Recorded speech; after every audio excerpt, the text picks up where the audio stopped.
بسم اللہ الرحمن الرحیم۔ السلام علیکم ورحمۃ اللہ وبرکاتہ۔ رحمت خداوندی پانے کے بہت سارے طریقے ہیں۔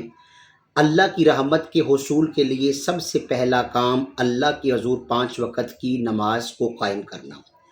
اللہ کی رحمت کو پانے کا دوسرا طریقہ روزانہ ترجمہ و تفسیر کے ساتھ قرآن کریم کی تلاوت کرنا۔ تیسرا طریقہ نبی پاک صاحب لولاک صلی اللہ علیہ وسلم کی ذات طیبہ پہ محبت و شوق سے درود و سلام پڑھنا۔ چوتھا طریقہ اپنے ماں باپ کی عزت ادب اور حسن اخلاق سے پیش آنا۔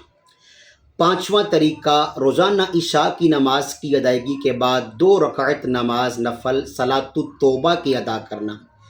چھٹا طریقہ روزانہ کم از کم 70 مرتبہ استغفار کرنا۔ استغفار کا مطلب ہوتا ہے بخشش اللہ سے طلب کرنا۔ استغفر اللہ ربی من کل ذنب واتوب الیہ۔ اسی طرح بے شمار اور بھی قرآن و سنت کے اندر طریقہ کار بیان کیے گئے۔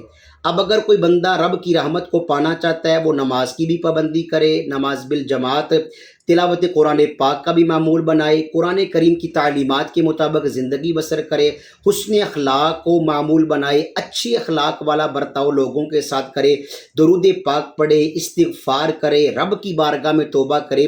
یہ سارے کے سارے وہ کام ہیں جن کاموں کے کرنے سے بندہ مومن اللہ تعالیٰ کی رحمت کو تلاش کر لیتا ہے اور رب کی رحمت کو پا لیتا ہے۔ تو اللہ کی حضور دعا کرتے ہیں اللہ تعالیٰ یہ سارے کام ہمیں کرنے کی توفیق عطا فرمائے اور رحمت الہی کا حقدار ہمیں بنائے۔ آمین بجاہ النبی الامین۔